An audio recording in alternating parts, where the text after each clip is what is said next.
Sahib ji coat पराध हमारे कंडो अनेक विधि समझावो हम अज्ञान अल्प मत थोरी तुम अपन बिरद रखावो तुमरी शरण तुम्हारी आसा तुम ही सजन सोहेले राखो राखनहार दयाला नानक घर के गोले बदबख्त हम चूं बखील गाफल बेनज़र बेबाक नानक बुगोयद जन तुरा तेरे चक्रा पाखक नानक बुगोयद जन तुरा तेरे चक्रा पाखक।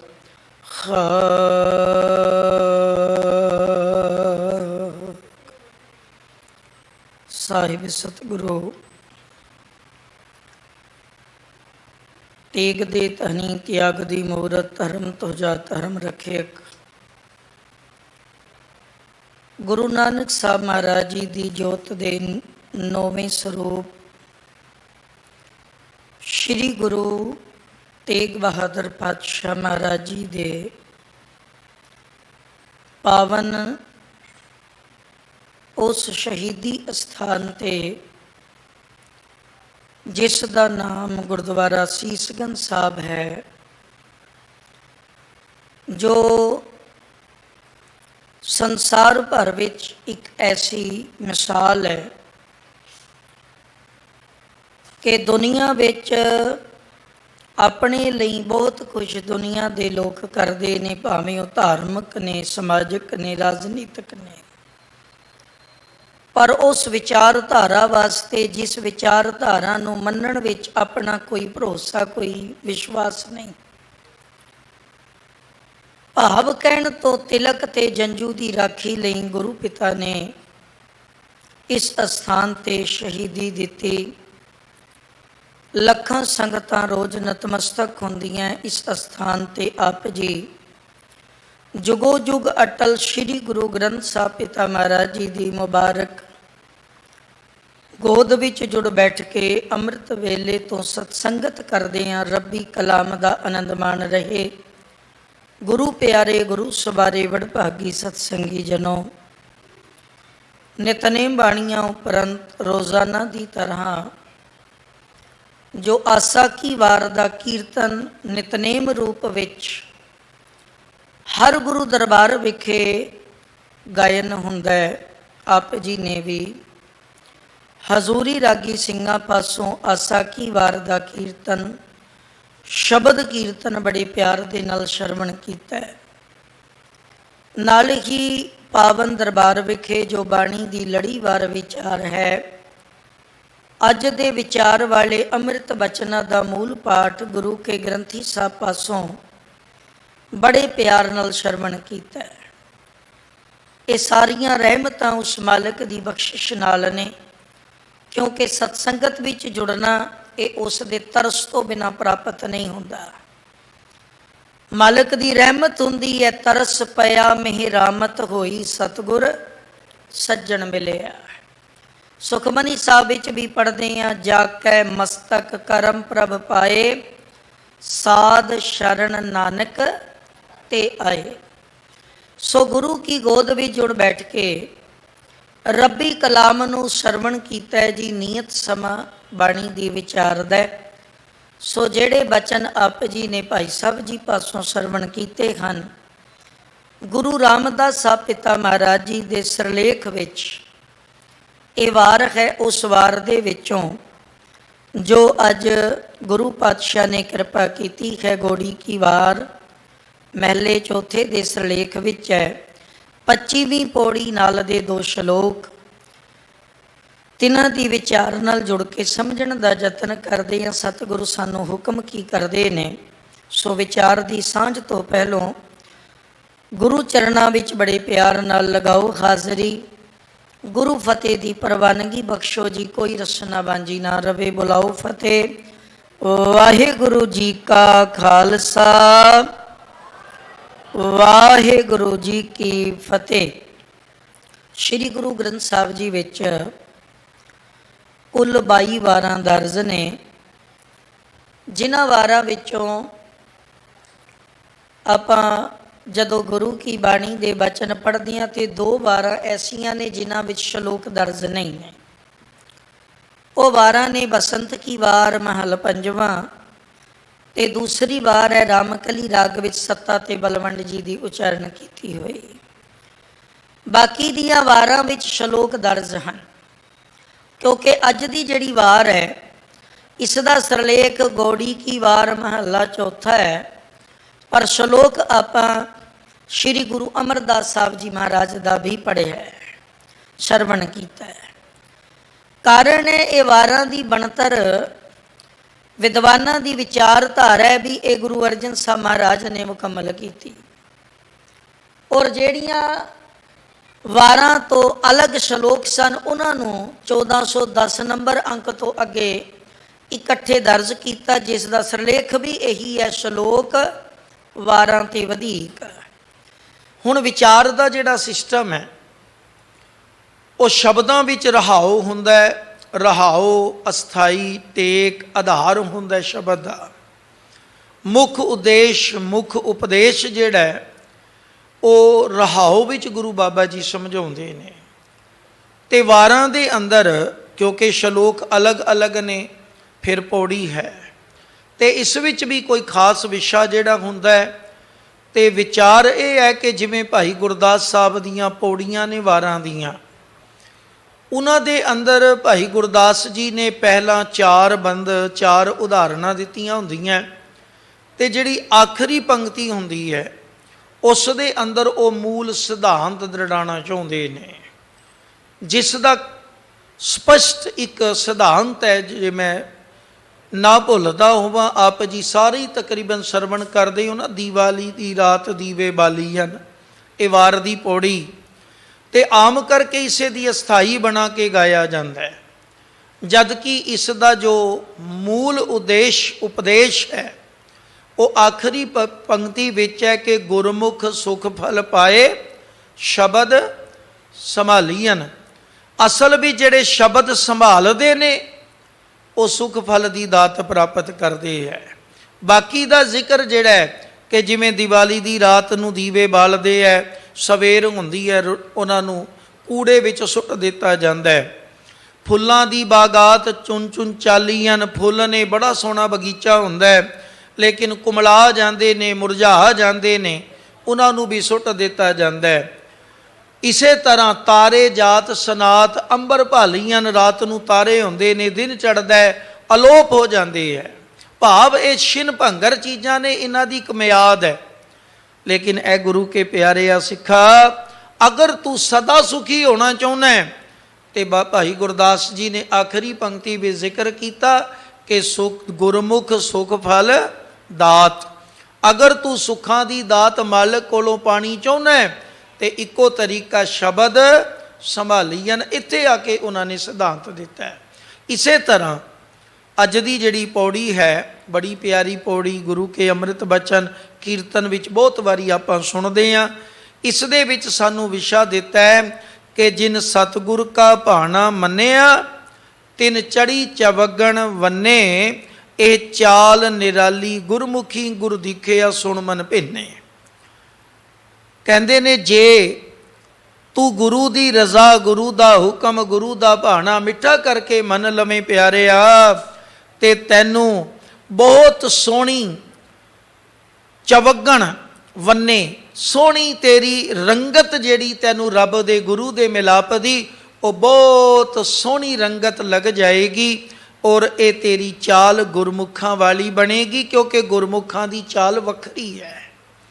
ਅੱਜ ਦਾ ਵਿਸ਼ਾ ਇਹ ਹੈ ਕਿ ਗੁਰਸਿੱਖਾਂ ਦੀ ਚਾਲ ਸੰਸਾਰ ਦੇ ਨਾਲੋਂ ਨਿਆਰੀ ਹੈ। ਵੈਸੇ ਤੇ ਆਪਾਂ ਜਦੋਂ ਆਨੰਦ ਸਾਹਿਬ ਪੜ੍ਹਦੇ ਹਾਂ ਨਾ ਨਿਤਨੇਮ ਬਾਣੀਆਂ ਵਿੱਚ, ਉੱਥੇ ਵੀ ਗੁਰੂ ਕੇ ਬਚਨ ਪੜ੍ਹਦੇ ਹਾਂ, ਭਗਤਾਂ ਕੀ ਚਾਲ ਨਿਰਾਲੀ, ਚਾਲਾਂ ਨਿਰਾਲੀ, ਭਗਤਾਂ ਕੇਰੀ ਬਿਖਮ ਮਾਰਗ ਚੱਲਣਾ। ਸੋ ਨਿਆਰਾਪਨ ਗੁਰਸਿੱਖ ਦਾ ਹੈ। ਉਸ ਵਿਸ਼ੇ ਤੇ ਅੱਜ ਦੀ ਇਹ ਬਾਣੀ ਦੀ ਵਿਚਾਰ ਹੈ। ਪਹਿਲਾ ਸ਼ਲੋਕ ਗੁਰੂ ਰਾਮਦਾਸ ਸਾਹਿਬ ਪਾਤਸ਼ਾਹ ਦਾ ਹੈ। ਬਾਬਾ ਜੀ ਇਸੇ ਵਿਸ਼ੇ ਨੂੰ ਬੜੇ ਵਿਸਥਾਰ ਵਿੱਚ ਖੋਲਦੇ ਨੇ, ਸਮਝਾਉਂਦੇ ਨੇ। ਸ਼ਲੋਕ ਮਹੱਲਾ ਚੌਥਾ। ਇਹ ਮਨੁਆ ਦ੍ਰਿੜ ਕਰ ਰੱਖੀਐ, ਗੁਰਮੁਖ ਲਾਈਐ ਚਿੱਤ। ਕਹਿੰਦੇ ਨੇ ਗੁਰਸਿੱਖਾ ਜੇ ਆਪਣੀ ਚਾਲ ਵੱਖਰੀ ਬਣਾਉਣਾ ਚਾਹੁੰਦਾ ਹੈ ਨਾ, ਤੇ ਇਸ ਚਾਲ ਵਿੱਚ ਸਭ ਤੋਂ ਪਹਿਲਾ ਕਰਮ ਹੈ ਕਿ ਆਪਣੇ ਇਸ ਮਨ ਨੂੰ ਦ੍ਰਿੜ ਕਰਕੇ ਰੱਖ। ਇਹ ਮਨ ਦ੍ਰਿੜ ਕਦੋਂ ਹੁੰਦਾ ਹੈ?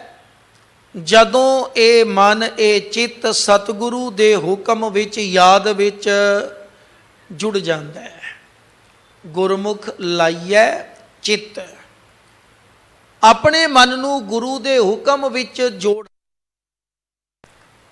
ਆਪਣੇ ਮਨ ਨੂੰ ਗੁਰੂ ਦੇ ਸਿਧਾਂਤ ਨਾਲ ਜੋੜ ਲੈ। ਸਤ ਸੰਗਤ ਜੀ, ਅੱਜ ਅਸੀਂ ਬਹੁਤ ਕੁਝ ਕਰਦੇ ਹਾਂ ਜਿਹੜਾ ਆਪਣੀ ਮਰਜ਼ੀ ਨਾਲ ਹੈ। ਪ੍ਰਵਾਨ ਕੀਤਾ ਹੈ ਰੱਬ ਕਿਸ ਨੂੰ, ਗੁਰੂ ਕਿਸ ਨੂੰ ਪ੍ਰਵਾਨ ਕਰਦਾ ਹੈ? ਉਹ ਕੀਤਾ ਹੋਇਆ ਕਰਮ ਸਾਡਾ ਪ੍ਰਵਾਨ ਹੈ, ਜਿਹੜਾ ਗੁਰੂ ਦੀ ਵਿਚਾਰ ਤੇ ਗੁਰੂ ਦੇ ਗਿਆਨ ਮੁਤਾਬਕ ਹੈ। ਵਰਨਾ ਗੁਰੂ ਕੀ ਬਾਣੀ ਨੇ ਕਹਿ ਦਿੱਤਾ, ਅਵਰ ਕਾਜ ਤੇਰਾ ਕਿਤੇ ਨਾ ਕਾਮਿਲ ਸਾਧ ਸੰਗਤ ਭਜ ਕੇਵਲ ਨਾਮ। ਹੁਕਮ ਹੈ ਗੁਰੂ ਦਾਤੇ ਦਾ ਐਸਾ ਕੰਮ, ਮੂਲੇ ਨਾ ਕੀਚੈ ਜਿਤ ਅੰਤ ਪਛੋਤਾਈਐ। ਸੋ ਮਰਜ਼ੀ ਦੇ ਕੀਤੇ ਕਰਮ ਤੈਨੂੰ ਖੁਆਰ ਕਰਨਗੇ, ਤੈਨੂੰ ਕਦੇ ਵੀ ਦ੍ਰਿੜਤਾ ਨਹੀਂ ਮਿਲ ਸਕਦੀ। ਤੇ ਇਹ ਮਨੁਆ ਦ੍ਰਿੜ ਕਰ ਰੱਖੀ ਹੈ। ਆਪਣੇ ਮਨ ਨੂੰ ਦ੍ਰਿੜ ਕਰਨਾ ਹੈ, ਤੇ ਇੱਕੋ ਤਰੀਕਾ ਹੈ ਵੀ ਗੁਰਮੁਖ ਲਾਈਏ ਚਿੱਤ। ਆਪਣਾ ਚਿੱਤ ਆਪਣੇ ਗੁਰੂ ਨਾਲ ਜੋੜ ਲੈ। ਔਰ ਗੁਰੂ ਸਾਹਿਬ ਕਿਵੇਂ ਆਪਣੇ ਨਾਲ ਜੋੜਦੇ ਨੇ? ਗੁਰੂ ਸਾਹਿਬ ਆਪਣੀ ਵਿਚਾਰਧਾਰਾ, ਗਿਆਨ, ਰੱਬ ਦੀ ਸਿਫਤ ਸਿਖਾਉਂਦੇ ਹੈ। ਜਿਨ੍ਹਾਂ ਦਾ ਮਨ ਉਸ ਪਾਸੇ ਜੁੜਦਾ ਹੈ ਤੇ ਸਾਧ ਸੰਗਤ ਜ਼ਿੰਦਗੀਆਂ ਬਦਲਦੀਆਂ। ਗੁਰੂ ਨਾਨਕ ਸਾਹਿਬ ਤੋਂ ਬਾਅਦ ਜੋ ਇਸ ਗੁਰੂ ਨਾਨਕ ਦਾਤੇ ਦੇ ਸਿਧਾਂਤ ਨੂੰ, ਇਸ ਮਾਰਗ ਨੂੰ, ਇਸ ਪੰਥ ਨੂੰ ਅੱਗੇ ਚਲਾਉਣ ਵਾਲੇ ਨੇ, ਸਤਿਗੁਰੂ ਗੁਰੂ ਅੰਗਦ ਸਾਹਿਬ ਪਿਤਾ ਜੀ, ਉਹ ਕਿਵੇਂ ਪ੍ਰਗਟ ਹੋ ਗਏ ਅਚਾਨਕ ਹੀ? ਉਸ ਦੇ ਪਿੱਛੇ ਵੱਡਾ ਕਾਰਨ ਸੀ, ਉਹਨਾਂ ਦਾ ਚਿੱਤ ਗੁਰੂ ਨਾਲ ਜੁੜਿਆ। ਕਿਵੇਂ ਜੁੜਿਆ? ਭਾਈ ਜੋਧ ਜੀ ਦੇ ਮੁਖੋਂ ਬਾਣੀ ਸੁਣ ਲਈ। ਜਦੋਂ ਧਿਆਨ ਵਿੱਚ ਭਿੱਜ ਕੇ ਕੋਈ ਬਾਣੀ ਪੜ੍ਹਦਾ ਹੈ ਨਾ, ਪ੍ਰੀਤ ਨਾਲ ਗੁਰਬਾਣੀ ਪੜ੍ਹਦਾ, ਤੇ ਸਰੋਤੇ ਤੇ ਅਸਰ ਵੀ ਹੁੰਦਾ ਹੈ। ਭਾਈ ਜੋਧ ਜੀ ਬੜੇ ਆਨੰਦ ਵਿੱਚ ਸ਼ਬਦ ਪੜ੍ਹ ਰਹੇ ਸਨ। ਬਾਬਾ ਲਹਿਣਾ ਜੀ ਨੇ ਬਚਨ ਸੁਣੇ, ਮਨ ਟਿਕ ਗਿਆ। ਮਨ ਐਸਾ ਟਿਕਿਆ ਕਿ ਇੱਕ ਜੱਥੇ ਦੇ ਆਗੂ ਸਨ, ਯਾਤਰਾ ਲੈ ਕੇ ਜਾਂਦੇ ਸਨ। ਜਦੋਂ ਕਰਤਾਰਪੁਰ ਸਾਹਿਬ ਦੇ ਨੇੜਿਓਂ ਲੰਘੇ, ਗੁਰੂ ਨਾਨਕ ਦਾਤੇ ਦੇ ਦੀਦਾਰ ਕੀਤੇ, ਤੇ ਫਿਰ ਸਾਥੀਆਂ ਨੂੰ ਜਵਾਬ ਦੇ ਦਿੱਤਾ ਵੀ ਹੁਣ ਜਿਸ ਨੂੰ ਲੱਭਣ ਤੁਰਦੇ ਸਾਂ ਉਹ ਮੈਨੂੰ ਤੇ ਪ੍ਰਾਪਤ ਹੋ ਗਿਆ, ਮੈਂ ਨਹੀਂ ਹੁਣ ਅੱਗੇ ਜਾਣਾ। ਗੱਲ ਹੈ ਚਿੱਤ ਜੁੜਿਆ, ਦ੍ਰਿੜਤਾ ਆ ਗਈ, ਵਿਸ਼ਵਾਸ ਆ ਗਿਆ, ਭਰੋਸਾ ਬਣ ਗਿਆ। ਔਰ ਦ੍ਰਿੜਤਾ ਵੀ ਐਸੀ ਕਮਾਲ ਦੀ ਬਣੀ ਕਿ ਫਿਰ ਗੁਰੂ ਨਾਨਕ ਦੇ ਚਰਨਾਂ ਜੋਗੇ ਹੋ ਗਏ, ਗੁਰੂ ਨਾਨਕ ਦੇ ਹੁਕਮ ਜੋਗੇ ਹੋ ਗਏ। ਫਿਰ ਗੁਰੂ ਨਾਨਕ ਤੋਂ ਬਿਨਾਂ ਕੁਝ ਚੰਗਾ ਨਹੀਂ ਲੱਗਦਾ। ਅੱਗੇ ਬਚਨ ਗੁਰੂ ਅਮਰਦਾਸ ਸਾਹਿਬ ਜੀ ਨੇ ਸੁਣੇ, ਸ਼੍ਰੀ ਗੁਰੂ ਅੰਗਦ ਦੇਵ ਪਾਤਸ਼ਾਹ ਦੀ ਸੇਵਾ ਵਿੱਚ ਜੁੜ ਗਏ। ਸੋ ਇਹ ਦ੍ਰਿੜਤਾ ਗੁਰੂ ਦੇ ਨਾਲ ਚਿੱਤ ਜੋੜਿਆਂ ਬਣਦੀ ਹੈ। ਆਪਾਂ ਰੋਜ਼ ਗੁਰਦੁਆਰੇ ਆਈਏ, ਰੋਜ਼ ਬੈਠੀਏ, ਸੁਣੀਏ, ਪੜ੍ਹੀਏ, ਗਾਈਏ, ਸੁਣਾਈਏ, ਲੇਕਿਨ ਗੁਰੂ ਰਾਮਦਾਸ ਸਾਹਿਬ ਜੀ ਨੂੰ ਵੀ ਚੇਤੇ ਕਰ ਲਿਆ ਕਰੋ। ਸਾਹਿਬ ਕਹਿੰਦੇ ਨੇ, ਸੇਵਕ ਸਿੱਖ ਪੂਜਣ ਸਭ ਆਵੈ, ਸਭ ਗਾਵੈ ਹਰ ਹਰ ਉਤਮ ਬਾਣੀ, ਗਾਵਿਆ ਸੁਣਿਆ ਤਿਨ ਕਾ ਹਰ ਥਾਏ ਪਾਵੈ, ਜਿਨ ਸਤਿਗੁਰ ਕੀ ਆਗਿਆ ਸਤ ਸਤ ਕਰ ਮਾਨੀ। ਮੰਨਣ ਵਾਲਾ ਦ੍ਰਿੜ ਹੁੰਦਾ ਹੈ। ਫਿਰ ਕਹਿੰਦੇ ਨੇ, ਕਿਉਂ ਸਾਸ ਗਿਰਾਸ ਵਿਸਾਰੀਐ, ਬਹਿੰਦਿਆਂ ਉੱਠਦਿਆਂ ਨਿਤ, ਨਿਤ ਉੱਠਦਿਆਂ ਬਹਿੰਦਿਆਂ ਕਦੇ ਵੀ ਇੱਕਦਮ ਵੀ ਸਾਸ ਗਿਰਾਸ ਉਸ ਮਾਲਕ ਨੂੰ ਵਿਸਾਰਨਾ ਨਹੀਂ। ਇਹ ਹੈ ਉਸ ਦੇ ਨਾਲ ਜੁੜਨ ਦੀਆਂ ਜ਼ਿੰਦਗੀ ਵਿੱਚ ਬਦਲਾਵ ਵਾਲੀਆਂ ਰੀਤਾਂ। ਜਿਵੇਂ ਜਿਵੇਂ ਜੁੜਦੇ ਜਾਵਾਂਗੇ ਤਿਵੇਂ ਤਿਵੇਂ ਦ੍ਰਿੜਤਾ ਬਣੇਗੀ, ਭਰੋਸਾ ਬਣੇਗਾ, ਔਰ ਇਸ ਹੱਦ ਤੱਕ ਵਿਸ਼ਵਾਸ ਬਣਦਾ ਕਿ ਫਿਰ ਇਹ ਬਚਨ ਨਿਕਲਦੇ ਨੇ ਅੰਦਰੋਂ, ਦਮ ਦਮ ਸਦਾ ਸੰਭਾਲਦਾ, ਦਮ ਨਾ ਬਿਰਥਾ ਜਾਏ। ਸੱਚੇ ਪਾਤਸ਼ਾਹ ਆਪ ਜੀ ਦੀ ਕਿਰਪਾ ਮਿਹਰਮਤ ਦਾ ਸਦਕਾ ਸਾਡਾ ਇੱਕ ਇੱਕ ਸਵਾਸ ਜਿਹੜਾ ਹੈ ਇਹ ਚੱਲਦਾ, ਤੇ ਅਸੀਂ ਆਪ ਜੀ ਦੀ ਯਾਦ ਤੋਂ ਬਿਨਾਂ ਇਸ ਦਮ ਨੂੰ ਕਿਉਂ ਗਵਾਈਏ। ਹਰ ਵਕਤ ਉਸ ਨੂੰ ਯਾਦ ਕਰਨਾ। ਤੇ ਗੁਰਦੇਵ ਜੀ ਕਹਿੰਦੇ ਨੇ, ਸਾਸ ਗਿਰਾਸ ਭਾਵ ਹਰ ਵਕਤ। ਕਿਉਂ ਸਾਸ ਗਿਰਾਸ ਵਿਸਾਰੀ ਹੈ? ਕਿਉਂਕਿ ਵਿਸਾਰਨ ਵਿੱਚ ਬਹੁਤ ਵੱਡਾ ਨੁਕਸਾਨ ਹੈ। ਹਰ ਬਿਸਰਤ ਸਦਾ ਖੁਆਰੀ, ਖਸਮ ਵਿਸਾਰ ਖੁਆਰੀ ਕੀਨੀ। ਆਪਣੀ ਖੁਆਰੀ ਨੂੰ ਆਪ ਸਹੇੜਨਾ ਅਗਰ ਰੱਬ ਭੁੱਲਦਾ ਹੈ। ਅਗਰ ਮਾਲਕ ਨੂੰ ਵਿਸਾਰਦੇ ਹਾਂ, ਪਰਮੇਸ਼ਰ ਤੇ ਭੁੱਲਿਆ, ਵਿਆਪਨ ਸਭੇ ਰੋਗ, ਬੇਮੁਖ ਹੋਏ ਰਾਮ ਤੇ ਲਗਨ ਜਨਮ ਵਿਜੋਗ, ਖਿਨ ਮੈਂ ਕੋੜੇ ਹੋਏ ਗਏ ਜਿਤੜੇ ਮਾਇਆ ਭੋਗ। ਯਾਦ ਵਿੱਚ ਆਨੰਦ ਹੈ, ਸੁਖ ਹੈ, ਖੁਸ਼ੀ ਹੈ, ਦ੍ਰਿੜਤਾ ਹੈ, ਔਰ ਅਖੀਰ ਅਭੇਦਤਾ ਹੈ। ਤੇ ਵਿਛੋੜੇ ਦਾ ਸਭ ਤੋਂ ਵੱਡਾ ਨਾਮ ਹੈ ਦੁੱਖ। ਗੁਰੂ ਦਾਤੇ ਨੇ ਬਾਣੀ ਵਿੱਚ ਅਗਰ ਸਭ ਤੋਂ ਵੱਡਾ ਦੁੱਖ ਕਿਹਾ ਤੇ ਇੱਕ ਵਿਛੋੜੇ ਨੂੰ ਦੁੱਖ ਕਿਹਾ। ਆ ਦੁਨੀਆ ਕਹਿੰਦੀ ਬੜੇ ਦੁਖੀਆਂ ਭੁੱਖਾਂ ਨੇ ਜੀ, ਰੋਗ ਨੇ ਜੀ, ਤੇ ਦਾਤਾਰ ਕਹਿੰਦੇ ਦੂਜੇ ਨੰਬਰ ਤੇ ਹੈ। ਦੂਜਾ ਦੁੱਖ ਜਿਹੜਾ ਉਹ ਭੁੱਖ ਹੈ, ਪਹਿਲਾ ਦੁੱਖ ਹੈ ਵਿਛੋੜਾ। ਲੇਕਿਨ ਖਿਮਾ ਕਰਿਓ, ਜਿਨ੍ਹਾਂ ਨੂੰ ਵਿਛੋੜੇ ਦਾ ਦੁੱਖ ਹੈ ਉਹ ਵਿਸਾਰਦੇ ਨਹੀਂ, ਤੇ ਜਿਨ੍ਹਾਂ ਨੂੰ ਵਿਛੋੜੇ ਦੀ ਸਮਝ ਨਹੀਂ। ਮੈਂ ਬਹੁਤ ਵਾਰੀ ਬੇਨਤੀ ਕਰਦਾ, ਇਸ ਸਥਾਨ ਤੋਂ ਵੀ ਅਰਜ਼ ਗੁਜ਼ਾਰੀ ਹੈ, ਰੱਬ ਦੇ ਮਿਲਣ ਲਈ ਅਰਦਾਸ ਉਸ ਦੇ ਅੰਦਰ ਜਾਗਦੀ ਹੈ ਜਿਸ ਦੇ ਅੰਦਰ ਵਿਛੋੜੇ ਦੀ ਪਿਆਸ ਜਾਗਦੀ ਹੈ। ਜਦੋਂ ਤੱਕ ਪਿਆਸ ਨਾ ਹੋਵੇ ਨਾ, ਉਦੋਂ ਤੱਕ ਆਸ ਨਹੀਂ ਬਣਦੀ, ਔਰ ਆਸ ਤੋਂ ਬਿਨਾਂ ਕਿਸੇ ਅੱਗੇ ਅਰਦਾਸ ਨਹੀਂ ਬਣਦੀ। ਅਸੀਂ ਗੁਰਦੁਆਰੇ ਆਏ ਹਾਂ, ਸਿਜਦਾ ਕੀਤਾ, ਸਾਡੀ ਆਸ ਹੈ ਗੁਰੂ ਗ੍ਰੰਥ ਸਾਹਿਬ ਤੇ, ਸਾਨੂੰ ਵਿਸ਼ਵਾਸ ਹੈ ਆਪਣੇ ਗੁਰੂ ਉੱਤੇ, ਅਸੀਂ ਅਕੀਦਤ ਲੈ ਕੇ, ਸ਼ਰਧਾ ਲੈ ਕੇ ਪਹੁੰਚੇ ਹਾਂ। ਸੱਚੇ ਪਾਤਸ਼ਾਹ ਰੋਜ਼ ਪੜ੍ਹਦੇ ਹਾਂ, ਸਾਚੇ ਸਾਹਿਬਾ ਕਿਆ ਨਹੀਂ ਘਰ ਤੇਰਾ, ਤੇ ਜੇ ਸਿੱਖਾ ਗਾਇਨ ਕਰਨਾ ਤੇ ਭਰੋਸਾ ਵੀ ਤੇ ਬਣਾ। ਉਸ ਵਿਸ਼ਵਾਸ ਲਈ ਕਹਿੰਦੇ ਨੇ, ਕਿਉਂ ਸਾਸ ਗਿਰਾਸ ਵਿਸਾਰੀ ਹੈ, ਪਹਿੰਦਿਆਂ ਉੱਠਦਿਆਂ ਨਿਤ, ਮਰਨ ਜੀਵਨ ਕੀ ਚਿੰਤਾ ਗਈ, ਇਹ ਜੀੜਾ ਹਰ ਪ੍ਰਭ ਵਸ।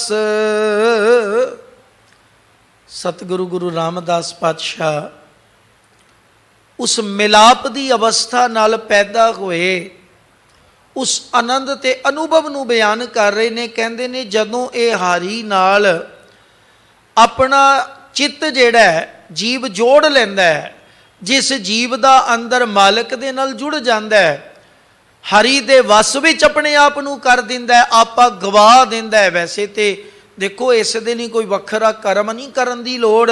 ਆਪਾਂ ਗੁਰਦੁਆਰੇ ਆ ਕੇ ਜਦੋਂ ਸਿਜਦਾ ਕਰਦੇ ਹਾਂ, ਮੱਥਾ ਟੇਕਦੇ ਹਾਂ ਆਪਣੇ ਗੁਰੂ ਨੂੰ, ਇਹ ਆਪਣਾ ਆਪਾ ਭੇਟ ਕਰਨ ਦੀ ਰੀਤ ਹੈ। ਹੁਣ ਸਾਰਾ ਦਿਨ ਮੈਂ ਗੁਰੂ ਗ੍ਰੰਥ ਸਾਹਿਬ ਮਹਾਰਾਜ ਦੇ ਕੋਲ ਬੈਠਾ, ਪਰ ਮਤ ਰਵੇ ਮੇਰੀ ਆਪਣੀ, ਤੇ ਖਿਮਾ ਕਰਿਓ ਉਹ ਸਮਾਂ ਹੀ ਬਰਬਾਦ ਕਰਕੇ ਤੁਰ ਜਾਂਦੇ ਆ, ਖੱਟਿਆ ਦੇ ਕੱਖ ਵੀ ਨਹੀਂ। ਔਰ ਇਤਿਹਾਸ ਗਵਾਹ ਹੈ, ਬਾਬਾ ਪ੍ਰਿਥੀ ਚੰਦ ਗੁਰੂ ਅਰਜਨ ਸਾਹਿਬ ਪਾਤਸ਼ਾਹ ਮਹਾਰਾਜ ਜੀ ਤੋਂ ਜ਼ਿਆਦਾ ਸਮਾਂ ਗੁਰੂ ਰਾਮਦਾਸ ਸਾਹਿਬ ਦੀ ਸੰਗਤ ਕਰਦੇ ਆ।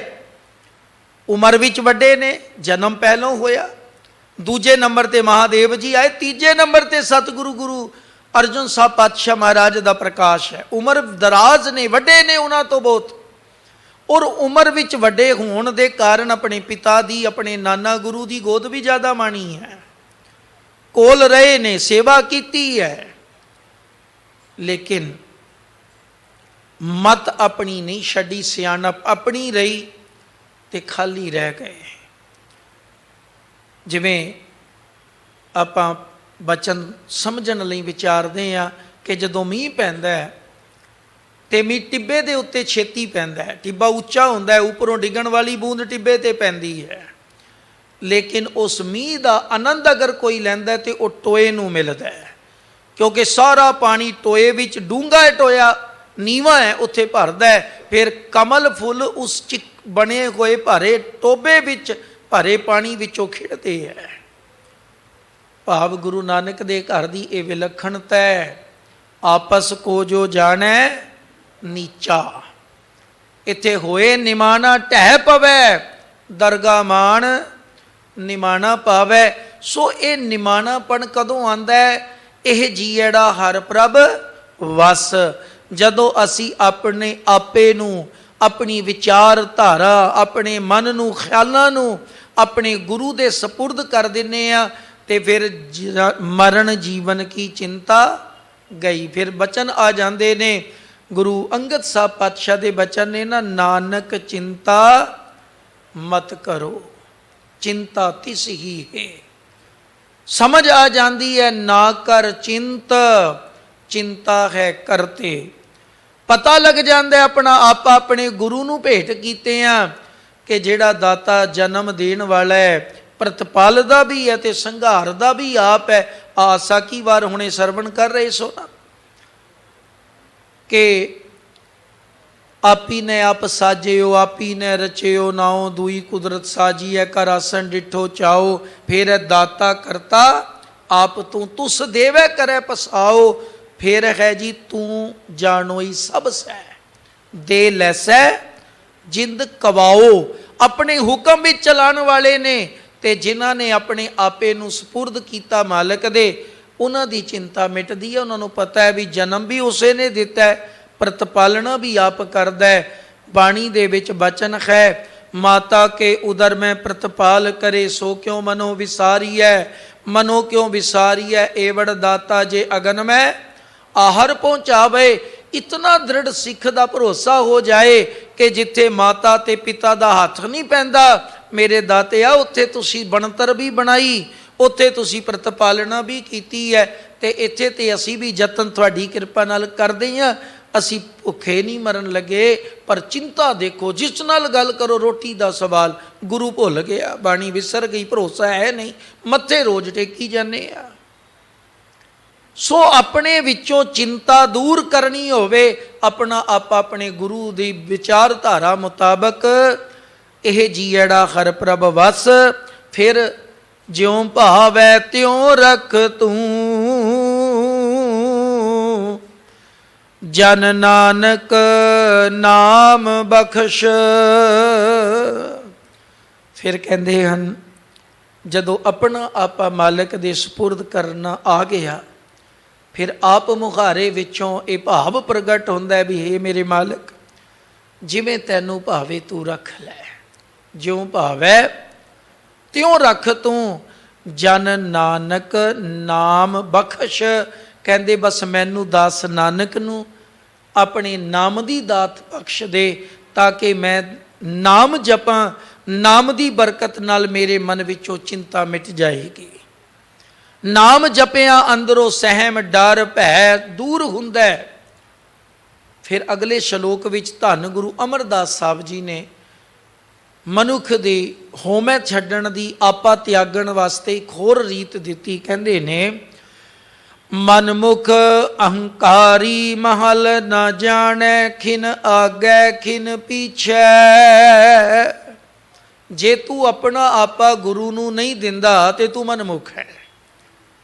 ਗੁਰਮੁਖ ਤੇ ਮਨਮੁਖ ਵਿੱਚ ਅੰਤਰ ਇਹ ਹੈ ਕਿ ਗੁਰਮੁਖ ਹਰ ਕਰਮ ਵਿੱਚ ਗੁਰੂ ਨੂੰ ਅੱਗੇ ਰੱਖਦਾ ਹੈ ਤੇ ਮਨਮੁਖ ਹਰ ਕਰਮ ਵਿੱਚ ਆਪਣੇ ਮਨ ਨੂੰ ਅੱਗੇ ਰੱਖਦਾ ਹੈ। ਇੱਥੋਂ ਤੱਕ ਅੱਜ ਜਦੋਂ ਰੋਗੀ ਹੁੰਨੇ ਆ, ਡਾਕਟਰ ਨੇ ਹਿਦਾਇਤ ਕੀਤੀ ਹੈ ਵੀ ਇਹ ਚੀਜ਼ ਨਹੀਂ ਖਾਣੀ, ਖਾ ਕੇ ਰੋਗੀ ਹੋ ਗਏ, ਫਿਰ ਡਾਕਟਰ ਕੋਲ ਚਲੇ ਗਏ, ਪੁੱਛੋ ਕੀ ਹੋਇਆ? ਕਹਿੰਦਾ ਜੀ ਮਨ ਕੀਤਾ ਸੀ ਮੈਂ ਇਹ ਖਾ ਲਿਆ। ਡਾਕਟਰ ਕਹਿੰਦਾ 1000 ਵਾਰ ਤੁਹਾਨੂੰ ਮਨਾ ਕੀਤਾ ਹੈ, ਇਹ ਖਾਓਗੇ ਤੇ ਤੁਹਾਡੀ ਜਾਨ ਨੂੰ ਖਤਰਾ ਹੈ। ਫਿਰ ਭੁੱਲ ਜਾਂਦਾ। ਕਿਉਂ ਭੁੱਲਦਾ? ਕਿਉਂਕਿ ਮਨ ਅੱਗੇ ਰੱਖਿਆ ਹੋਇਆ ਤੇ ਮਨ ਨੇ ਕਿਹਾ ਸੀ ਇਹ ਖਾ ਲੈ, ਮੈਂ ਖਾ ਲਿਆ। ਮਨ ਨੇ ਕਿਹਾ ਸੀ ਇਹੋ ਜਿਹੇ ਕੱਪੜੇ ਪਾ ਲੈ, ਮੈਂ ਪਾ ਲਏ। ਸਾਰੀ ਖੇਡ ਮਨ ਕਰਾਈ ਜਾਂਦਾ। ਗੁਰਮੁਖ ਤੇ ਮਨਮੁਖ ਵਿੱਚ ਬਸ ਇਹੀ ਅੰਤਰ ਹੈ। ਸਰੀਰ ਵਿੱਚ ਦੇਖਣ ਨੂੰ ਇੱਕੋ ਜਿਹੇ ਨੇ, ਇਹ ਵਿਚਾਰਧਾਰਾ ਦਾ ਫਰਕ ਹੈ। ਜਿਹੜਾ ਕਰਮ ਕਰਦੇ ਆਪਣੇ ਗੁਰੂ ਨੂੰ ਅੱਗੇ ਰੱਖਦਾ ਵੀ ਜੋ ਕਰਨ ਲੱਗਾ ਕੀ ਮੇਰੇ ਗੁਰੂ ਨੂੰ ਕਬੂਲ ਹੈ। ਅਗਰ ਗੁਰੂ ਨੂੰ ਪ੍ਰਵਾਨ ਹੈ ਤੇ ਕਰਦਾ ਉਹ ਗੁਰਮੁਖ ਹੈ, ਔਰ ਗੁਰੂ ਨੂੰ ਕਬੂਲ ਨਹੀਂ, ਪ੍ਰਵਾਨ ਨਹੀਂ, ਪਰ ਮਨ ਕਰਦਾ ਹੈ ਤੇ ਕਰੀ ਜਾਂਦਾ ਤੇ ਉਹ ਮਨਮੁਖ ਹੈ। ਅੱਜ ਜਿਤਨੇ ਵੀ ਅਸੀਂ ਕਰਮ ਕਰਦੇ ਆ ਹੁਣ ਕੱਲ ਦੇਖ ਲਓ, ਬੈਠੇ ਨੇ ਭਾਈ ਸਾਹਿਬ ਉਰੀ ਤਾਬੇ ਆ, ਕੱਲ ਜਿਹੜੀਆਂ ਸੰਗਤਾਂ ਤੁਸੀਂ ਵੀ ਦੇਖਿਆ ਤੇ ਕੀਤਾ ਵੀ ਹੋਣਾ, ਇਤਨੀ ਸੰਗਤ।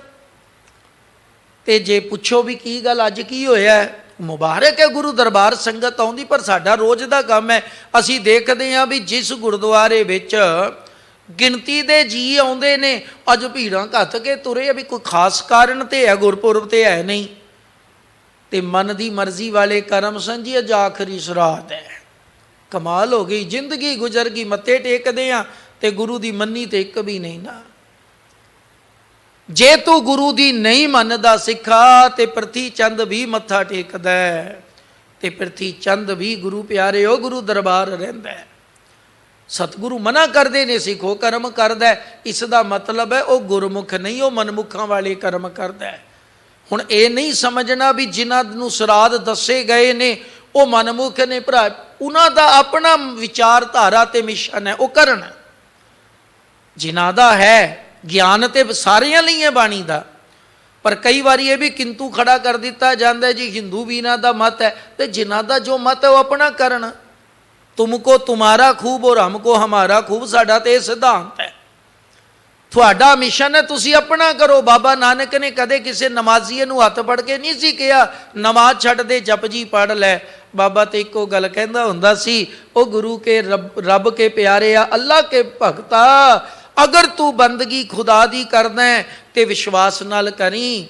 5 ਨਵਾਜ਼ਾਂ ਵਕਤ 5, ਪੰਜਾਂ ਪੰਜੇ 9, ਪਹਿਲਾ ਸੱਚ ਹਲਾਲ ਦੋਏ, ਤੀਜਾ ਖੈਰ ਖੁਦਾਏ, ਚੌਥੀ ਨੀਅਤ ਰਾਸ ਮਨ, ਪੰਜਵੀਂ ਸਿਫਤ ਸੁਣਾਏ, ਕਰਨੀ ਕਲਮਾ ਆਖ ਕੇ ਤਾਂ ਮੁਸਲਮਾਨ ਸਦਾਏ।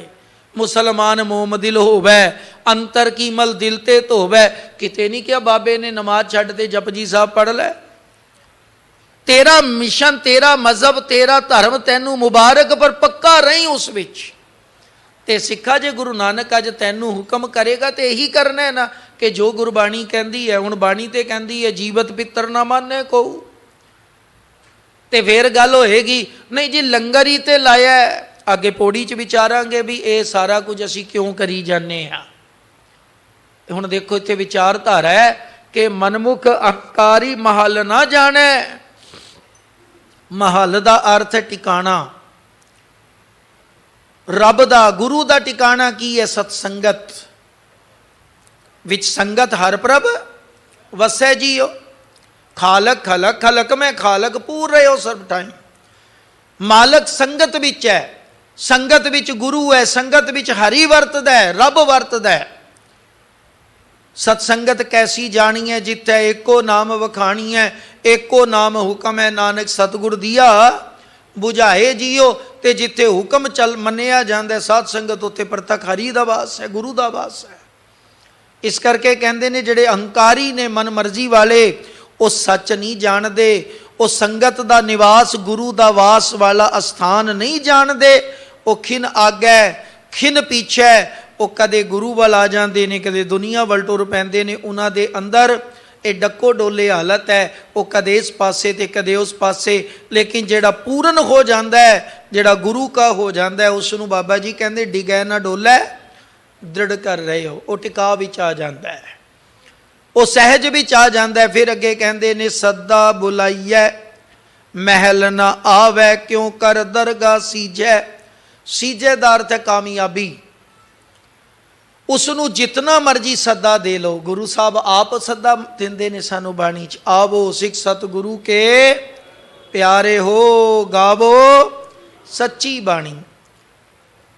ਪਰ ਉਹ ਨਹੀਂ ਸੁਣਦਾ। ਕਿਉਂ ਨਹੀਂ ਸੁਣਦਾ?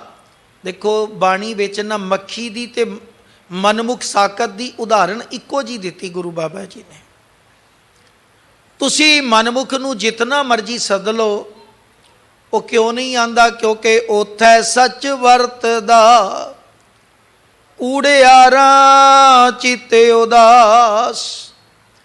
ਸੱਚ ਉਹਨਾਂ ਨੂੰ ਚੰਗਾ ਨਹੀਂ ਲੱਗਦਾ। ਤੇ ਉਦਾਹਰਣ ਬਾਬਾ ਜੀ ਨੇ ਬਾਣੀ 'ਚ ਦਿੱਤੀ ਹੈ, ਮਾਖੀ ਚੰਦਨ ਪਰ ਹਰੈ। ਚੰਦਨ ਤੋਂ ਮੱਖੀ ਦੂਰ ਰਹਿੰਦੀ ਹੈ, ਖੁਸ਼ ਸੁਗੰਧੀ ਨੇੜੇ ਮੱਖੀ ਨਹੀਂ ਆਂਦੀ। ਕਿਉਂ ਨਹੀਂ ਆਂਦੀ? ਕਿਉਂਕਿ ਜਹ ਬੇਗੰਧ ਤੈ ਜਾਏ, ਉਹ ਗੰਦਗੀ ਦੀ ਸ਼ੌਕੀਨ ਹੈ। ਜਿੱਥੇ ਗੰਦਗੀ ਹੈ ਮੱਖੀ ਨੇ ਟੁਰ ਜਾਣਾ ਹੈ, ਸੁਗੰਧੀ ਤੇ ਨਹੀਂ ਬੈਠਦੀ। ਇਸੇ ਤਰ੍ਹਾਂ ਸਚਿਆਰ ਸਿੱਖ ਬੈਠੇ ਸਤਿਗੁਰ ਪਾਸ, ਕੂੜਿਆਰ ਕੂੜਿਆਰੀ ਜਾਏ ਰਲੇ। ਕੂੜਿਆਰਾਂ ਚਿੱਤ ਉਦਾਸ, ਕਿਉਂਕਿ ਉਹਨਾਂ ਨੂੰ ਉਹਨਾਂ ਦੀ ਖੁਰਾਕ ਨਹੀਂ ਮਿਲਦੀ, ਉਹਨਾਂ ਨੂੰ ਉਹਨਾਂ ਦੀ ਵਿਚਾਰ ਦੇ ਮੁਤਾਬਕ ਇੱਥੋਂ ਪਦਾਰਥ ਨਹੀਂ ਮਿਲਦੇ, ਜਿਨ੍ਹਾਂ ਦਾ ਹਵਾਲਾ ਗੁਰੂ ਦਾਤਾਰ ਜੀ ਦਿੰਦੇ ਨੇ। ਕਹਿੰਦੇ ਨੇ ਸਦਾ ਬੁਲਾਈਐ ਮਹਲ ਨਾ ਆਵੇ, ਕਿਉਂ ਕਰ ਦਰਗਾ ਸੀਜੈ।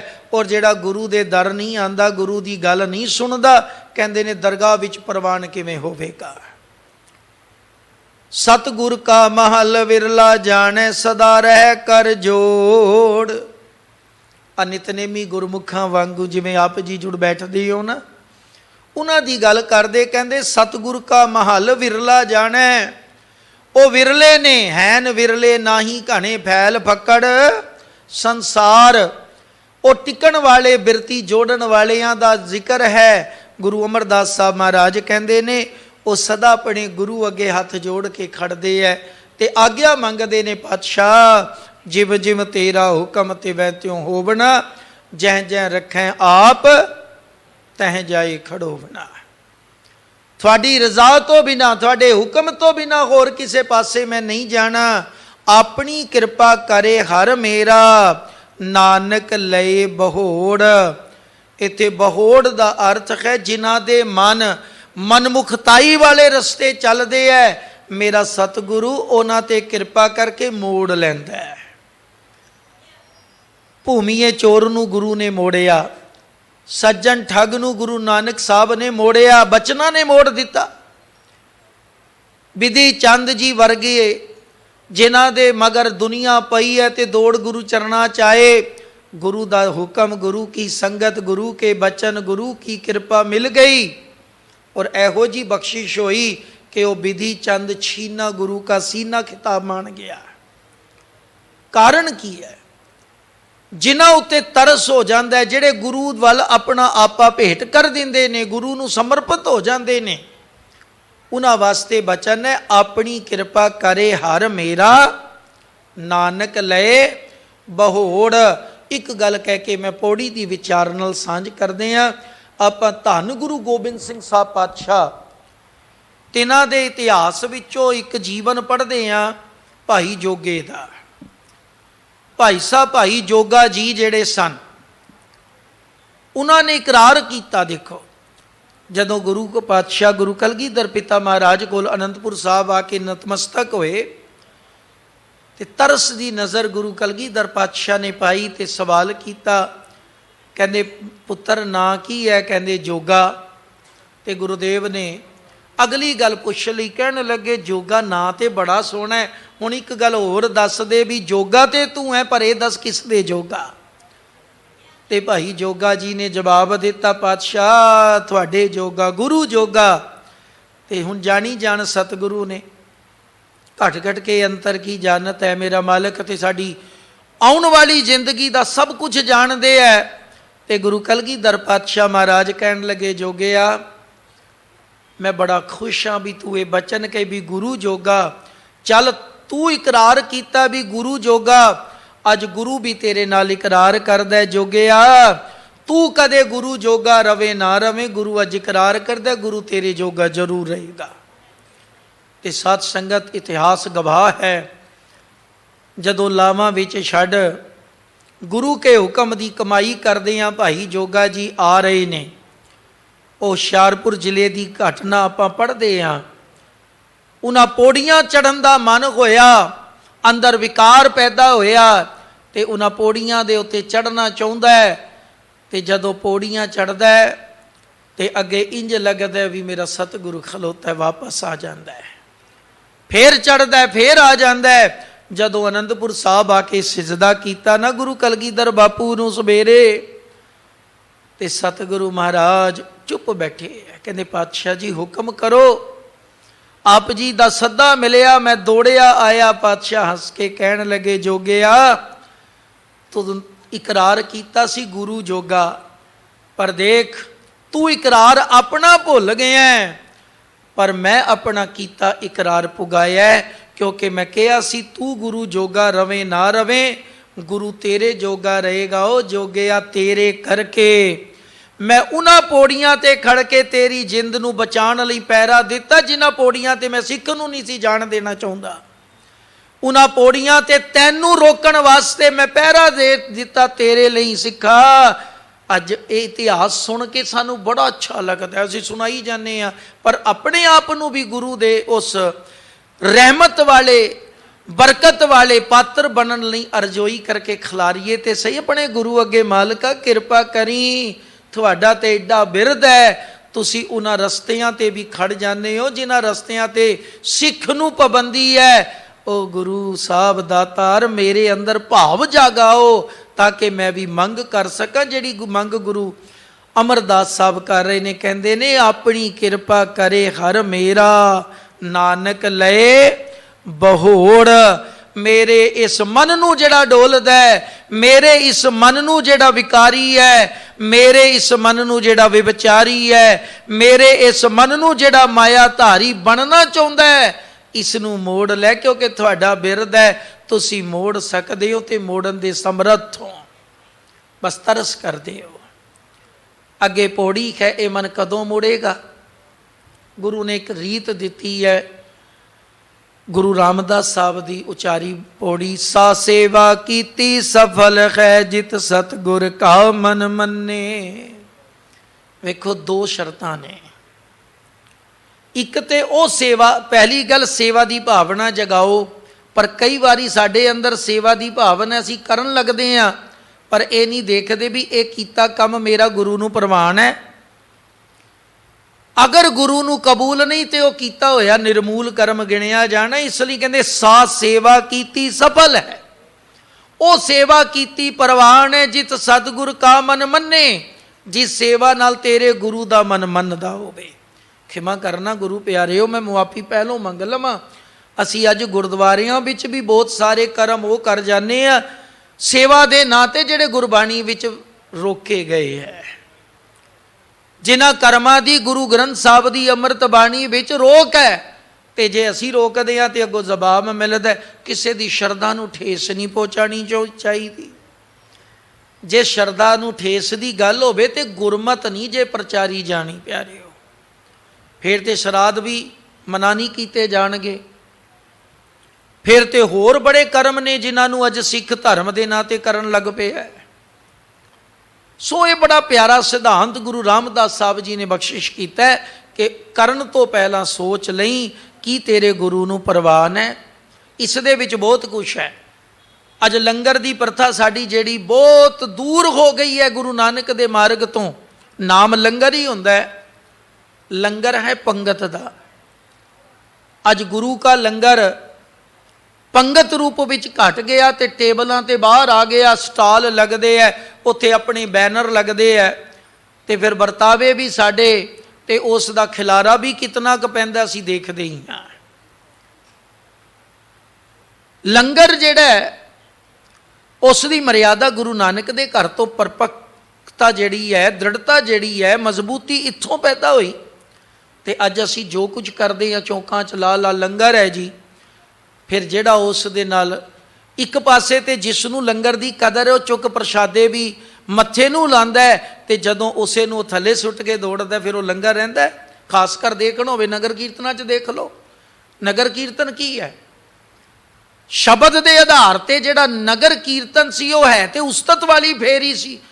ਪਰ ਅੱਜ ਅਸੀਂ ਵੱਡੇ ਜੇ ਥੈਲੇ ਪਾਏ ਲੋਕਾਂ ਨੂੰ ਤੱਕਦੇ ਹਾਂ ਵੀ ਫਿਰ ਇਸ ਸਟਾਲ ਤੇ ਵਧੀਆ ਨਹੀਂ ਹੈ, ਪਿਛਲੇ ਤੇ ਵਧੀਆ, ਉੱਥੋਂ ਲੈ ਲੈ, ਇਹ ਠੀਕ ਨਹੀਂ ਹੈ, ਮੈਂ ਖਾ ਲਿਆ, ਮੈਂ ਸੁੱਟਤਾ, ਚੰਗਾ ਨਹੀਂ ਸੀ। ਉਹ ਲੰਗਰ ਹੈ, ਫਿਰ ਲੰਗਰ ਫੇਰੀ ਬਣ ਕੇ ਰਹਿ ਗਈ। ਸੇਵਾ ਕਰੋ ਜ਼ਰੂਰਤਮੰਦ ਦੀ। ਬਾਬੇ ਨੇ ਕਿਹਾ ਗਰੀਬ ਕਾ ਮੂੰਹ ਗੁਰੂ ਕੀ ਗੋਲਕ। ਰੱਜਿਆਂ ਨੂੰ ਰੱਸੇ ਪਾ ਕੇ ਨਾ ਰਜਾਓ, ਜਿਸ ਨੂੰ ਜ਼ਰੂਰਤ ਹੈ ਉਹ ਛਕ ਲਏ ਆ ਕੇ। ਕੁਝ ਟਿਕਾਣੇ ਬਣਾਏ ਜਾਣ, ਕੁਝ ਖਾਸ ਥਾਂ ਬਣਾਏ ਜਾਣ, ਲੇਕਿਨ ਬਹੁਤ ਸਾਰੇ ਹਾਲਾਤ ਨੇ, ਅਸੀਂ ਕਿਸੇ ਨੂੰ ਰੋਕ ਨਹੀਂ ਪਾਉਂਦੇ। ਕੋਈ ਸੇਵਾ ਬੜੀ ਦਿੰਦਾ ਹੈ, ਕਿਸੇ ਕੋਲ ਭੀੜਾਂ ਬਹੁਤੀਆਂ ਨੇ, ਕਿਉਂਕਿ ਸਾਡੀ ਵਰਤੋਂ ਵਿੱਚ ਦੋਨੋਂ ਹੀ ਚੀਜ਼ਾਂ, ਅਮੀਰ ਵੀ ਚਾਹੀਦਾ ਤੇ ਜਿਸ ਦੇ ਮਗਰ ਜਨਤਾ ਸਾਨੂੰ ਉਹ ਵੀ ਚਾਹੀਦਾ। ਨੋਟ ਤੇ ਵੋਟ ਦਾ ਰਾਜ ਹੈ। ਗੁਰੂ ਦੀ ਵਿਚਾਰਧਾਰਾ ਪਾਸੇ ਹੋ ਗਈ। ਬੜਾ ਪਿਆਰਾ ਸਿਧਾਂਤ ਜੇ, ਕਹਿੰਦੇ ਸਾ ਸੇਵਾ ਕੀਤੀ ਸਫਲ ਹੈ ਜਿਤ ਸਤਿਗੁਰ ਕਾ ਮਨ ਮੰਨੇ। ਫਿਰ ਕਹਿੰਦੇ ਜਾਂ ਸਤਿਗੁਰ ਕਾ ਮਨ ਮੰਨਿਆ ਤਾਂ ਪਾਪ ਕਸਮਲ ਭੰਨੇ। ਸਤ ਸੰਗਤ ਇਹ ਸੇਵਾ ਹੀ ਹੈ ਜਿਹੜੀ ਪਾਪ ਧੋ ਦਿੰਦੀ ਹੈ। ਪਰ ਜੇ ਨਾਲ ਬੈਠੇ ਨੂੰ ਮੋਢਾ ਮਾਰ ਕੇ ਪਿੱਛੇ ਹੋ ਜਾ, ਅਸੀਂ 20 ਸਾਲ ਤੋਂ ਜੋੜੇ ਸਾਫ਼ ਕਰਦੇ ਹਾਂ, ਤੂੰ ਕਿੱਥੋਂ ਨਵਾਂ ਆਇਆ, ਫਿਰ ਉਹ ਸੇਵਾ ਨਹੀਂ ਹੈ। ਫਿਰ ਉਹ ਸੇਵਾ ਨਹੀਂ ਹੈ। ਉਹ ਮੈਲ ਧੋ ਨਹੀਂ ਰਿਹਾ, ਸਗੋਂ ਹੋਰ ਮੈਲ ਇਕੱਠੀ ਕਰਕੇ ਆਪਣੇ ਉੱਤੇ ਸੁੱਟ ਰਿਹਾ। ਇਹ ਤੇ ਉਹ ਦਰਬਾਰ ਹੈ ਜਦੋਂ ਕੋਈ ਆਓ ਜੀ ਤੁਸੀਂ ਬੈਠੋ, ਕੋਈ ਗੱਲ ਨਹੀਂ, ਮੈਂ ਤੇ 20 ਸਾਲ ਤੋਂ ਕਰਦਾ, ਤੁਸੀਂ ਵੀ ਕਰ ਲਓ, ਤੁਹਾਡਾ ਵੀ ਭਲਾ ਹੋਵੇ, ਦੇਖਿਓ ਗੁਰੂ ਕਿਤਨੀ ਬਰਕਤ ਦਿੰਦਾ ਹੈ। ਪਰ ਮੈਂ ਤੇ ਇਸੇ ਥਾਂ ਤੇ ਬਹਿਣਾ ਹੈ, ਇਹ ਤੇ ਬੁਰਸ਼ ਵੀ ਮੇਰਾ ਹੈ, ਇਹ ਤੇ ਪੋਚਾ ਵੀ ਮੇਰਾ ਹੈ, ਤੂੰ ਹੱਥ ਨਹੀਂ ਪਾ ਸਕਦਾ, ਫਿਰ ਕਾਹਦੀ ਸੇਵਾ ਹੈ? ਤੂੰ ਤੇ ਮੈਲ ਲਈ ਜਾਣਾ ਹੈ। ਸਤਿਗੁਰੂ ਕਿਰਪਾ ਕਰਨ। ਇਹ ਖਾਲੀ ਗਾਇਆ ਤੇ ਸੁਣਿਆ ਸੁਣਾਇਆ ਨਾ ਜਾਵੇ, ਇਹ ਕਮਾਣ ਦਾ ਵਿਸ਼ਾ ਹੈ ਗੁਰਬਾਣੀ। ਪਾਤਸ਼ਾਹ ਨੇ ਜ਼ਿਕਰ ਕੀਤਾ ਜਾਂ ਸਤਿਗੁਰ ਕਾ ਮਨ ਮੰਨਿਆ ਤਾਂ ਪਾਪ ਕਸਮਲ ਭੰਨੇ। ਇੱਥੇ ਇੱਕ ਬੇਨਤੀ ਮੈਂ ਉਦਾਹਰਣ ਹੋਰ ਸਾਂਝੀ ਕਰਦੇ ਹਾਂ। ਧੰਨ ਗੁਰੂ ਅਮਰਦਾਸ ਸਾਹਿਬ ਪਿਤਾ ਮਹਾਰਾਜ ਨੇ ਸੇਵਾ ਦਿੱਤੀ ਆਪਣੇ ਦੋਨੋਂ ਜਵਾਈਆਂ ਨੂੰ। ਇੱਕ ਜਮਾਈ ਦਾ ਨਾਮ ਹੈ ਬਾਬਾ ਰਾਮਾ ਜੀ, ਦੂਜੇ ਨੇ ਭਾਈ ਜੇਠਾ ਜੀ ਗੁਰੂ ਰਾਮਦਾਸ ਸਾਹਿਬ। ਸਤਿਗੁਰੂ ਗੁਰੂ ਅਮਰਦਾਸ ਸਾਹਿਬ ਮਹਾਰਾਜ ਕਹਿੰਦੇ ਥੜਾ ਬਣਾਓ, ਦੋਨੋਂ ਲੱਗ ਗਏ, ਥੜਾ ਬਣਦਾ ਹੈ। ਸਤਿਗੁਰੂ ਸ਼ਾਮਾਂ ਨੂੰ ਪਰਤ ਕੇ ਆਉਂਦੇ, ਕਹਿੰਦੇ ਠੀਕ ਨਹੀਂ ਬਣਿਆ, ਢਾਹ ਦਿਓ, ਦੁਬਾਰਾ ਉਸਾਰੋ, 2 ਵਾਰੀ 4 ਵਾਰੀ ਬਣਿਆ। ਜਦੋਂ ਗੁਰਦੇਵ ਆਏ ਤੇ ਆ ਕੇ ਕਹਿੰਦੇ ਨੇ ਥੜਾ ਅਜੇ ਵੀ ਠੀਕ ਨਹੀਂ ਬਣਿਆ, ਤੇ ਭਾਈ ਰਾਮਾ ਜੀ ਤੇ ਖੜ ਕੇ ਕਹਿੰਦੇ ਨੇ ਬਾਪੂ ਜੀ ਬਜ਼ੁਰਗ ਹੋ ਗਏ ਹੋ ਤੁਸੀਂ, ਆਪ ਜਿੱਦਾਂ ਦਾ ਦੱਸ ਕੇ ਗਏ ਸੋ ਮੈਂ ਤਿਆਰ ਕੀਤਾ, ਹੁਣ ਆਪੇ ਹੀ ਮੁਕਰੀ ਜਾਂਦੇ ਹੋ ਵੀ ਇਦਾਂ ਦਾ ਤੇ ਠੀਕ ਨਹੀਂ, ਤੁਸੀਂ ਜੋ ਕਿਹਾ ਮੈਂ ਬਣਾਇਆ, ਇਸ ਤੋਂ ਵਧੀਆ ਨਹੀਂ ਜੇ ਬਣ ਸਕਦਾ।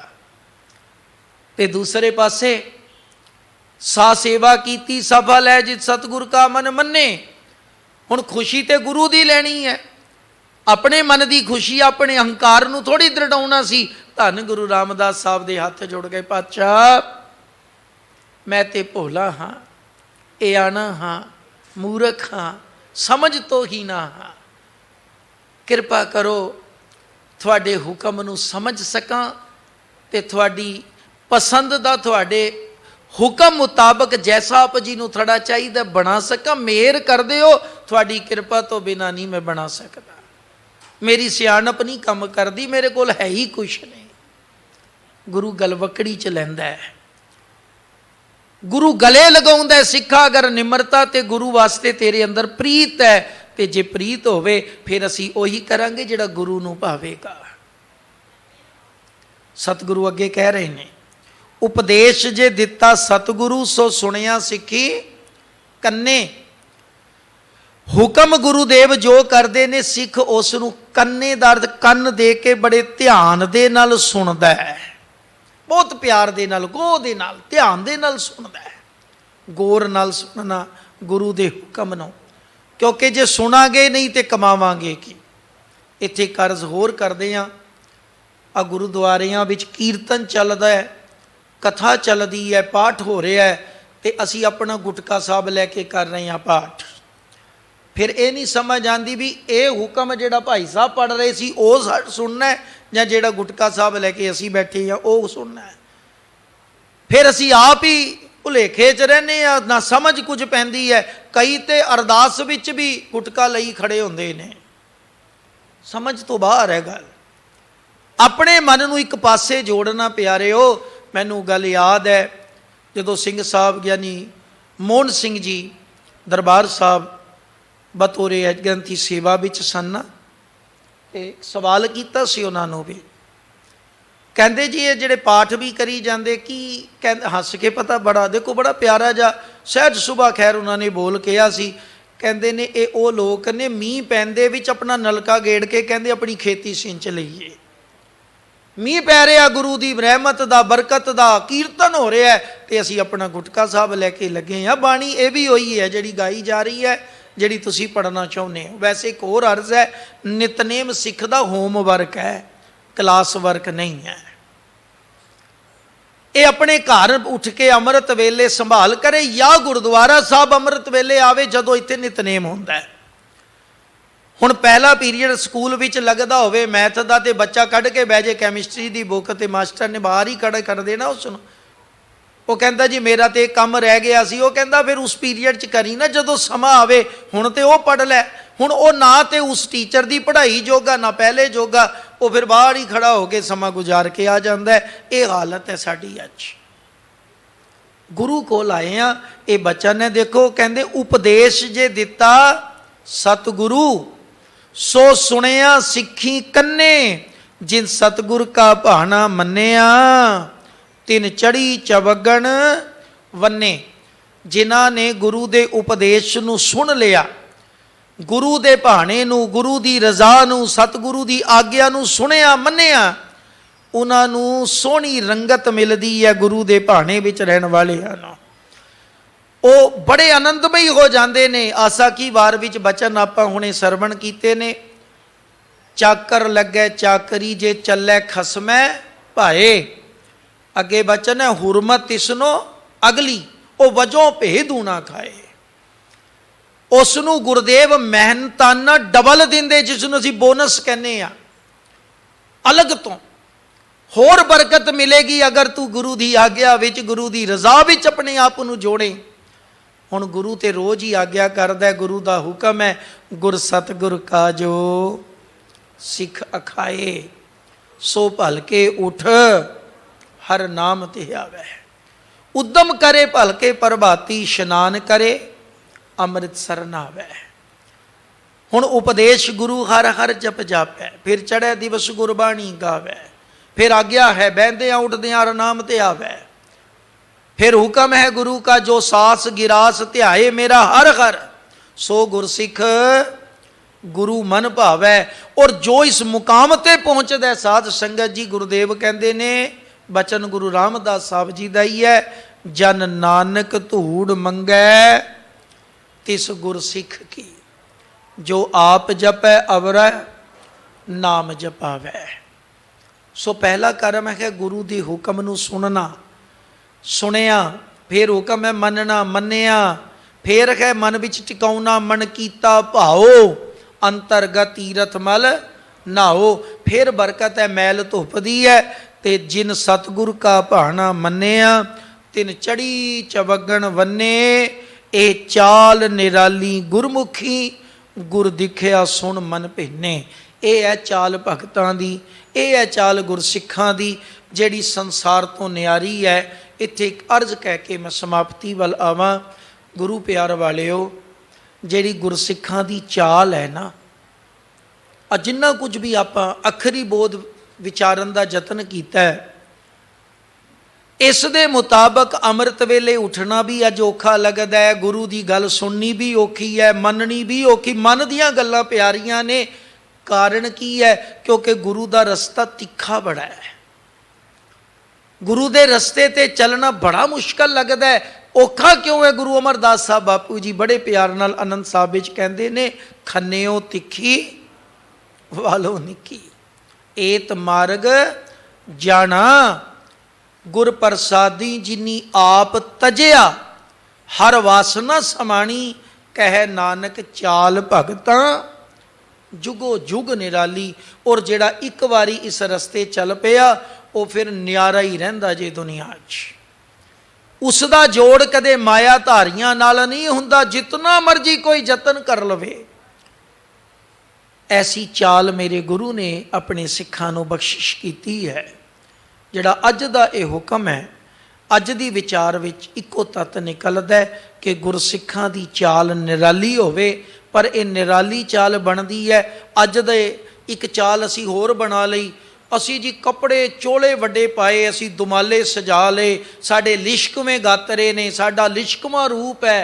वो प्यारिया दाता ये रूप नहीं बाहरला तकदा। गुरु ने तो इक्को गल बाणी च आखी है, सिखा तेरी जिंदगी तां प्रवान होनी है जदों तू अंदरों गुरु कोल आ जाएगा। इत्थे ते आवाज़ गुरु बाबा जी श्लोक 12 ते वधीक विच कहंदे ने, धूड़ी विच लुड़ंदड़ी सोहा नानक तै शै नाले।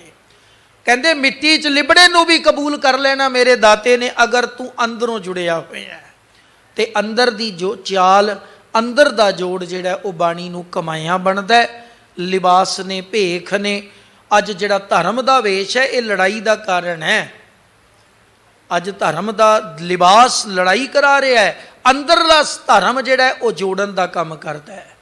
उत्थे हिंदू मुसलमान सिख ईसाई जैनी बोधी दा वखरेवा नहीं, उत्थे सब दा इकसारता वाला रब नाल प्यार ते इक्को प्रीत है, ते एक दी असी औलाद गिने जाने आ। सतगुरु सानू कृपा करके सुमत बख्शण, अपने हुक्म विच परो के साडी जिंदगी नूं सवार देण, क्योंकि ये सारा कारज गुरु ने आप करना है। सतगुरु बख्शिश करन जी।